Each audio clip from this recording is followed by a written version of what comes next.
Baye Fall yëpp di seetaan Ndoumbelane donc Thier vraiment maa ngi lay nuyu Thier coiffeur maa ngi lay nuyu sama xarit sama lépp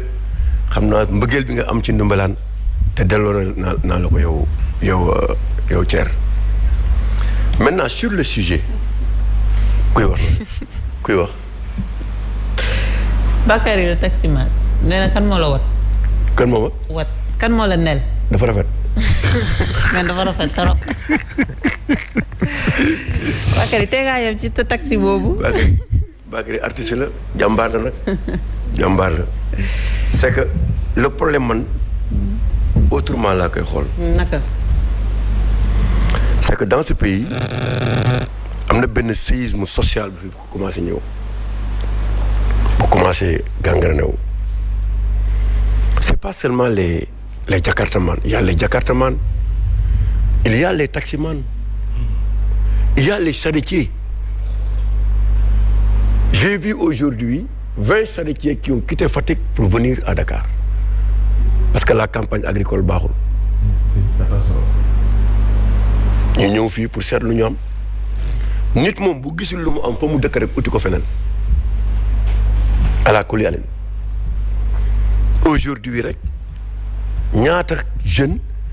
ñu amoon contrat la ñu jël di dàq ñu doon liggéey boo duggee ci BTP bi secteur privé bi jusqu'à présent ils n'ont pas été payés am na ñu bëri ñu amoon liggéey tey ñu ngi toog seen i kër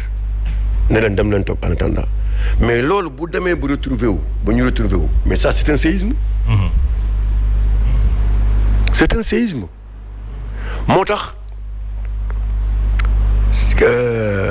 Moussa Ndione dafa wax sànq lu am solo politisation yi ñuy def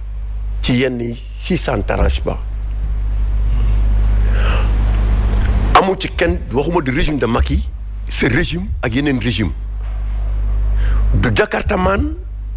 du marchand ambulant amul kenn ku leen utiliser wul politiquement même partout et c'est ça qui fait défaut dans ce pays c'est-à-dire je veux être président de la République je veux être maire mais quand même su ma ñëwee nag yéen ñii nekk ci marchand ambulant wala yéen ñi def lii dinaa ko réorganiser kenn du ko dégg ñu war di ko wax au contraire da nga leen di waxal loo xamante ni ne dañ naan nous on va vivre un monde en couleur tey bu jakartamaa ni tey ñi nekk ci opposition bi Macky Sall nekkee ci régime bi mu ne dinaa leen réorganiser xool ni ngeen di def bu fekkoon ne ñi nekkoon ci opposition dañ ko rafetlu tey bu ñu ñëwee du ñu am problème quand quelqu'un un État prend des mesures importantes yoo xamante ni c'est bon pour le pays même celui qui est dans l'opposition il doit approuver mais c'est ça notre problème nous c'est-à-dire allez me approuver je vais vers ces marchands ambulants je vais vers ces jakartaman pour leur dire écoutez ñii bëgguñu leen ñun bu ñu ñëwee ñooy améliorer seen condition loolu mooy indi nii moo tax boo defee ay réformes bëgg a jël ay mesures nga ne ñu ne la waxoo ñu woon lii da nga ñu waxoon ne boo ñëwee di nga ñu mettre dans de très bonnes conditions ça veut dire que ñoom waxoon ñu woon li ñoom li ñuy gis mooy bu ñu ñëwee dañ am yeneen jakarta dinañ gën a mën a liggéey dinañ mën a def leneen mais waxuñu woon di nga immatriculé di nga def lii di nga def lii xalaatuñu loolu parce que ñoom newul seen bopp ñun nag loolu mooy suñu problème bu ñu bëggee réew. le discours politique avant le discours politique. avant ngay jot ci nguur gi. loolu mooy premier problème mu Sénégal. wallaay moo ñu sonal. la continuité gis ce régime ñu def dara lu baax nga ne ah kii kat li mu def nii baax na dama koy continuer ba mu jeex. kii ne ah man kat maire laa gis naa kii mu commencé lii dama koy continuer moo tax ñuy def ay assises yu dul jeex dans tous les secteurs chaque jour il y aura des assises. J'assure sur tel, j'assure sur tel, parce que du am continuité de l'État sur certaines choses. Au lieu ñun ñu réorganiser, on va faire table rase de tout ce qu'on a fait pour indi leneen. Loolu moo tax dañuy tollu fii ci position zéro rek la ñu nekk tous les jours. ci position zéro la ñu nekk moo tax ñëpp laay wax que ça soit ñi ñuy jiite que ça soit ñi nekk ci opposition désormais il faut plus qu'il y ait des propos démagogiques. Parce que après sa kaw lay dal ces jakartaman qui sont là aujourd'hui ils étaient avec qui avec eux le régime ñoo daan téye moto yi daa doon diitu ñoo daan def lépp ñoo doon taal réew mi nga leen di rafetlu nga di leen dem. même si tu prends des mesures yoo xamante ni man Omar Faye dama koy rafetlu. même bu fekkee dama koy rafetlu mais ñoom li ñuy gis mooy on est acteur. on est actionnaire. et on est actionnaire. waaw de ta victoire. Ah, mais sauf que l'État ne marche pas comme ça aussi. mais loolu laa lay wax mais loolu la ñuy gis ñoom la ñuy gis et c'est normal. mais nee na ñoom loolu la ñuy gis. mais waruñu gis loolu. mais non munoo fexe pour duñ ko gis. déggoo leen ñu naan fii ku fi falu ñoo la fal. déggoo leen ñu wax muy ñoom c'est parce que li ñu leen xamal la ñu ngi leen gëm loola mais boo leen waxoon tenir un discours de vérité ne leen ñii ñu ngi leen di mettre dans telles conditions d'accord mais lii arrangé wu leen baaxul ci réew mi baaxul ci yéen man su ma jëlee réew mi bëgg naa ñu waxtaan xool nan la ñuy réorganiser tey boo defee kenn du wax mais loolu mooy problème bi dans ce pays c'est Jakartaman là ce qu'ils ont fait dans ce pays jusqu'à l'arrivée de ce pouvoir jusqu'à ce que Pastef soit au pouvoir avec même les taximans et les marchands ambulants kenn defu ko fi ñuy waxal yàlla rek d'ailleurs ku bëgg mobilisation sax si ñoom ngay dem si ñoom ngay dem ce sera très difficile parce que dafa am benn affaire boo xamante ni ne jeunes yu bëri dañ ko jàpp depuis l'arrivée de ce régime mooy tey ñoom lu leen neex ñu def. c'est ça qui est dangereux. xam nga wax naa chaque jour ne attention il faut organiser les jeunes il faut les éduquer on ne gère pas un état comme ça et ça c'est même da nga koy ressentir sur même les déclarations de certains même qui sont au pouvoir wax loolu ma neex justice du ma oo lu ma bëgg ma am ko tu vas dans l'administration il faut qu'on te regarde est-ce que yow tu fais partie de ceux qui sont battus pour le projet oui ou non un état c'est pas comme ça on ne gère pas tey li ñu doon def nii am na xam-xam ya nàcc na ci secteur boobu même tey bu fekkoon fu mu mënti nekk sax man même bu ma yoroon nguur te àndul ak man dinaa ko parce que nguur pouvoir aussi dafa soxla souplesse dafa soxla grandeur mooy gis naa ne kii am na xam-xam ma dem seeti ko waxtaan ak moom mu jox ma téy parce que noonu la ñuy gérer état il faut ñu àndandoo ko liggéeyandoo ko mais boo ko bëggee gérer d'une manière autarcique si yii ngay mujjee loolu moo tax tey bu xale yi tey génn yëngatu ne duñu ko nangu fi ngeen ñu bëgg a yóbbu duñ ko yóbbu parce que ils n'ont pas été préparés à ça et c'est dans tous les secteurs c'est réorganisation bi ñu mën ko def il faut ñu def ko avec douceur et diplomatie mais buñ ko def ak fitna d'ailleurs ça a commencé avec Colobane bi ñu bëggee wax les kii là les tabliers là. les tabliers que da ngeen fiy jóge mais l'État a reculé. et c'est ça qu'il faut pas faire. l'État a reculé parce que il sentait le danger venir ku si nee ne kii la kii naan kii la kii naan kii la responsabilité bi ku nekk ñu koy jox sa morom te loolu moo am nañuy xool suñu discours quand on va accéder au pouvoir parce que après. lii tooy sa kaw la jëm c'est comme une balle de tennis ni muy demee noonu lay dellu si waatee si yow moo tax mi ngi nii te man je aussi il faut que l'État nous dise que ce qu'ils nous disent réellement ban politique d'emploi pour les jeunes la ko préparer parce que on peut les décourager les jeunes aussi parce que sànq Bassirou wax nga ko les grandes réformes boo ko commencé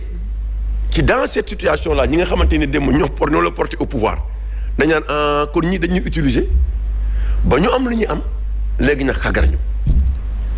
te bu continuer comme ça aussi ñii duñu diriger ci situation bi la ñuy dund rek pendant 5 ans ba mu créer ay dérives wala mu désorienter la de ton objectif donc il faudrait donc à ce niveau que ñun ñëpp au nom de l'intérêt de l'État qu'on tienne un discours responsable et républicain. C'est important. Pour que ñu xam ne l'État qui est là même si ça fait défaut même si vous avez contribué à sa victoire on ne peut pas gérer ce pays par désordre on ne peut pas en quoi faisant il faut les amener quand Sonko avait besoin de parler avec les jeunes daan woo ne leen kaay leen ñu waxtaan donc war na mën a tey secteur par secteur que ça soit les jakartaman que ça soit les marchands ambulants que ça soit tel mu ku nekk toog ne leen kaay leen ñu waxtaan. Il faut ñu favoriser la concertation le dialogue il faut pas faire du dialogue nga jël comme si il faut pas être un état allergique au dialogue il faut discuter avec les acteurs ñëw toog waxtaan ñu seet nan la ñuy régler problème bi parce que lii bomb la te xale yi parfois seen bëgg-bëgg rek la ñuy gis ay œillères la ñuy takk parce que man su ma xoolee par exemple man ñaata mag ñaata nit yoo xamante ne ay soutien de famille lañu woon par les Jakarta dem nañ ba léegi amatuñu lu ñu def xam nga loolu dafay métti su ma gisee Jakarta maa boo xamante ne seen waa kër amuñu dara chaque jour mooy de matin au soir man j'ai vu des jeunes Jakarta man aarifi ko yamante mais du ñu wàcc dañuy liggéey ba 5 heures du matin pour am dara yóbbu seen i kër te ci loolu la ñuy am téeméer 1200 wala ba am nañu si kër doo xam nga ku nekk rek li ku nekk rek yaa ngi ci position boo xamante ni ne véritablement boo waxee dañuy nangu mais li des nag mooy concertation mais ñaan état bi même le ministre du transport il faut qu'il revoie son discours. C'est-à-dire pas un discours de combat pas un discours de combat l'état doit être rigoureux mais souple et souple à la fois souplesse bi nag du da nga ragal parce que yaa jiite léegi yow la ñu fal yaa yor nit ñi donc yaa war a wane souplesse moo tax ñun ñëpp sans exception bu fekkoon rek combat politicien la wala bëggoo sa réew mais mën nañ taxaw ne way jakartamaan yi am nañ droit def lii parce que lii ak lii way vous les jakartamaan yéen yam suñuy jarbaat ngeen suñuy rakk ngeen suñuy lëpp ngeen am ngeen droit mais nag il faut accepter l'organisation il faut accepter la réorganisation c'est pour même vous vos intérêts et votre sécurité surtout côté sécurité franchement loolu dama bëgg ñoom ñu xam ko côté sécurité ce que tu fais pour moi sans moi et contre moi voilà allez-y mais oui dafa fekk boobu baaxul rek oui jeunes yi ku leen joxoon solution bu gën li ñu yor ñu jël ko waaw ça c'est vrai avant de les déguerpir et puis yaa fi tudd Kër Massar le problème de l'État c'est que l'État ne pense pas à de vraies solutions. Oui, je suis d'accord. bala ngay yëkkati ay marchands ambulants. utal leen fu ñu nekk ba pare am solution de reclassement. D'abord. Je suis d'accord. La légalité et la légitimité bokkul. du ñu daw ci l'intérêt général de l'État uniquement. Il y a aussi l'intérêt général de la nation. D'accord. buñ ko fàtte. xam nga man suma sañoon secteur bi day nekk un consensus national. Il y a un problème d'information nag parce que boo dégloo je suis d'accord qu'il y a un problème d'information. S'il y a un secteur sur lequel l'État a vraiment collaboré, sensibilisé, discuté, partagé bii la liggéey nañu ba ne suba la tabaski. Les transporteurs ont dit à El Malick ñun dañuy dem julli ji tabaski. C'est un secteur où def na 6 mois de concertation. waaw damay ñëw rek El Malick posé ñu commencé ko nag. J'ai dit que le problème de Jakarta non loo xalaatul le gars qui est venu de Kaolack benn waaju njool la nii. un ancien tu as vu je me souviens très bien il était là ñu koy tuddee préfet xawma préfet des choses comme ça. amul point bu ñu discuter wul bu ñu trouvé wul consensus boo xam ne sax jàppante am na entre taximan yi ak jakarta yi entre jakartaman yi ñi def livreur ak ñi def transport pour dire que échange boobu ngay wax ci état on en a discuté lépp problème de permis effectivement attention permis moto bokkul ak permis auto Effectivement. ah non ça a été réglé sur les permis ça a été c'est-à-dire aussi il faut aller vers l'information parce que ñëpp dégg nañu les assises du transport amul ko Sénégal bu ko déggul parce que c'était médiatisé bu ci amee contribution nga nekk ay jakartaman tu écris tu contribues parce que tout le monde ne peut pas être là tout le monde même quand tu convoques les partis politiques tout le monde ne peut pas être là mais les jakartaman maa ngi wax nii ils ont participé et puis c'était pas facile ñoom taximan yi. neexul woon de. neexul. parce que c'était même pas facile entre les livreurs ak ce qu'il faut. les livreurs ont dit que ñi def transport de personnes c'est anormal. man de je suis pas d'accord. Dit même que c'est anormal. man de je suis pas d'accord sur ça. mais attention c'est pas des choses qu'on a bu ñëw non. ça fait ma ne dama ci sonn transporteur sonn des mois et des mois et des mois pour trouver des solutions bu ñuy teel dinaa la wax même d'autres points maintenant c'est quoi le problème c'est que Omar état li mun def mooy sur des problèmes de souveraineté sur des problèmes de légalité mu ferme gis nga gars yi d'accord nañ de ñuy wax ni dara du yëngatu xam nga dara du yëngatu la majeure partie des jakartaman sont d'accord que ñu régulariser ko formaliser ko pour ñoom ñu mën a liggéey man dinaa liggéey ci secteur di ci am xaalis nga ne du ma fay on dit que à l'université c'est gratuit mais xëy na xam nañ ne il y a une contribution 80 000 non on n'a jamais parlé de 80 000 xam nga fu ma dégg 80 000 francs non je ne sais pas où est sorti les 80 000 mais dañ ne il y a une participation parce que ils font du transport ils font du commerce dem nañu ba même ci carte grise bi da nga xam carte grise particulier bii liggéey ak carte grise bi nga xam ne c'est à usage commercial day am parce que assurance bi da ci pose problème il y a des voitures ici nga dugg ci si tu fais un accident assurance yoonam nekku ci l'État est revenu même sur ce point-là même sur les colis ñi nga xam ne dañuy def transport de colis am na volume boo xam ne sax waruñu ko jël et tout a été écrit mentionné procès-verbal accepté maintenant nag am na yoo xam ne arrange bu leen et puis li nga wax ci xale yi les jeunes qui ont accompagné le pouvoir la nga am mais le xam nga slogan bi le système c'est pas les gens qui dirigent ce pays le système c'est lépp loo xam ne baaxul woon jub nañu wax kan moo war a njëkk jub nous les citoyens kan moo war a jubanti c'est l'État man ma fal la nga bëgg ma nekk dans mon confort déedéet jubanti bi ñëpp la à commencer par les gens du PASTEF les gens du pouvoir fu jubanti war a am dañ koy jubanti c'est pas parce que maa fal ça sinon le système c'est pas uniquement les Macky Sall les keneen ak keneen le système maanaam yii nañu war a bàyyi ñun ñoo war a bu amee un sujet boo xam ne c'est consensuel ñun ñëpp ñu ne gars yi nekku nañ ci dëgg l'État bi dañ ko war a appuyer parce que si on appuie l'État par rapport à ces réformes ça va régler nos enfants ça va régler le problème d'emploi ça va régler l'organisation ce qui s'est passé à Kaolack c'était extraordinaire mais maintenant je vous assure que les mesures c'est xaw ma 27 ou 28 yi nga xam ne accepté nañ ko signé par les jakartaman par le syndicat des jakartaman par ñoom ñëpp tout cela même ñi nga xam ne dans le cas l'État même avait dit à certains jakartaman ok vous vous organisez mais c'est pas Sanoudé Ambassam Omar Ambassam déedéet organisez-vous 5 10 kan ngeen créer société l'État vous accompagne mais beneen problème bi gën a grave par rapport di nga wax non l'État n'est pas complice comment les motos viennent moi je suis en France gars yi parce que pièce détachée nañ koy indi kii indi benn ampoule kii indi beneen leneen da nga am ñu tas ko ci conteneurs yi rien n'interdit man pièces détachées les pièces détachées ne sont pas interdites au Sénégal non pas du tout non attends une fois rassemblé non il y a des corps de contrôle de l'État non attends une fois l'assemblage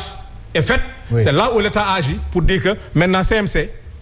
mais non pas du tout non si moi je suis du transport donc je confirme li ma wax Ndiaye non li ma lay wax c'est ça la règle et man je confirme li ma la wax non li ma lay wax mooy État pièce détachée dafa am mais je sais quand la pièce am oui mais quand tu formalises une moto oui boo demee di ut carte grise dañ lay laaj CMC bi mais non je ne suis pas d'accord non je n'ai pas dit que nga d'accord mais parce que waxuma nga d'accord dama ne lii la loi wax waxuma li nga dama ne amul kenn kuy jënd ñu lay defal carte grise ci pièce détachée amul carte grise li am carte grise mais loolu d'accord nañ ci assemblage bi c'est pas l'État qui fait l'assemblage mais c'est l'État qui est censé contrôler l'État ce qu'il contrôle c'est la carte grise non je ne suis pas d'accord laisse-moi terminer dans le milieu dans les routes am na police gendarmerie douane pour contrôler pouvoir non balaa ngaa dégg police dama lay wax lenn oto kenn du ko dawal moto kenn du ko dawal te amuloo carte grise mais si non laisse-moi la loi la lay wax mais yow waxuma la li am pratique moi je dis la loi moo tax ma ne c'est l'État qui l'a légalisé. mais yow da nga may déglu. déglu naa la ñu jaay. non boo ma dégloo da ngay noppi bi ngay wax dama noppi. noppi naa ñu jaay. dama ne la moi je parle de loi toi tu me parles de pratique. la pratique baaxul. la pratique du rek tata yi boo ne clando c'est quoi c'est clandestin c'est toléré. mais da nga ne tout à l'heure ñii gisaguñ dara. am na yéen si seen kii. non danaa ci ñëw. dinañ ci ñëw tout à l'heure danaa ci ñëw su ma ci waxee damay gën a sujet bi moo tax. allez-y. dama ne. dinañ ci on est en train de formaliser des pratiques qui n'étaient pas bonnes. tu me parles du policier tu me parles du gendarme de douane dama ne lii moo fi daa am. da ngay dawal oto sax du am immatriculation. nga def accident mu am pose problème. dama ne léegi dañ koy jubanti waat jubanti mu mooy lan képp ku fi indi pièce détachée. nga assemblé ko xamal leen boo ko assemblé pour nga am carte grise. il faut nga am CMC. mbaa nga am ak taw li ngeen di këyit. mais nag assemblée bi yow la sa problème la. c'est personnel fi koy assemblé yaa xam fan ngay làqatu ba assemblé moto bi sàcc moto jàmbur am na xam du action da ngay ko sàcc moto jàmbur ñaari moto sàcc ko changer carte casse bi def leneen loolu yëpp am na fi. mais loolu yëpp c'est de l'informel. mais dama ne dans la formalisation une fois que assemblage bi am maintenant pour nga nekk en circulation ce qu'on appelle la mise en circulation moi je parle de la mise en circulation mais je ne parle pas des problèmes yoo xam ne pièces détachées la. les pièces détachées benn formule la am c'est de l'informel. maintenant l'État c'est la mise en circulation lay toppatoo defal lu la neex defaral say faux billets defaral lépp mais dugal seen néeg nga defar say faux billets mais bés boo ko defee mise en circulation c'est là où État réagit. Très bien. Moi, alors, donc, c'est pour la mise en circulation. C'est là. Maintenant, nous, qu'est-ce qu'on doit faire? L'État a fait toutes les démarches de négociation avec les jakartaman, waxtaan ak ñoom, discuter ak ñoom, sur tout effort pour wax la ne, même pour ñi nga xam ne, parce que dire que ne l'État n'a pas, non, dégg na fi El Malick jàppante fekk transporteurs yi, dëkk fa pour vous dire que li ngeen wax am na. Maintenant, dafa am ñoo xam ne ils sont dans le secteur. que nga farak état nga bañ a farak état dama ne quand l'état quand bi ngeen bu ne li ngeen wax dëgg la les jakartaman ñoo fal ñii te état bi jël décision ne on va les formaliser lii mooy am nañ ko accompagner parce que buy dal seen kaw lay dalaat donc loolu dañ ko war a accompagner il n'est pas dit que parce que yaa ma far rek je suis dans un confort ça va continuer non le jubanti c'est ça ce qu'on appelle le jubanti mooy à commencer par ceux qui ont voté pour le projet foofu na war a commencer yéen a ko wax on doit réformer ce pays on doit changer ce pays donc nañu ñëpp opposition mais nag il faut accepter une chose loo gis si Omar ñu ñëpp ñu d'accord ñu baax la nañu accompagner lu baax li dans nos discours dans nos démarches dans tout ce qu'on doit dire pour accompagner le pouvoir mooy le pouvoir a raison il faut formaliser il faut régulariser il faut être ferme sur les il s'agit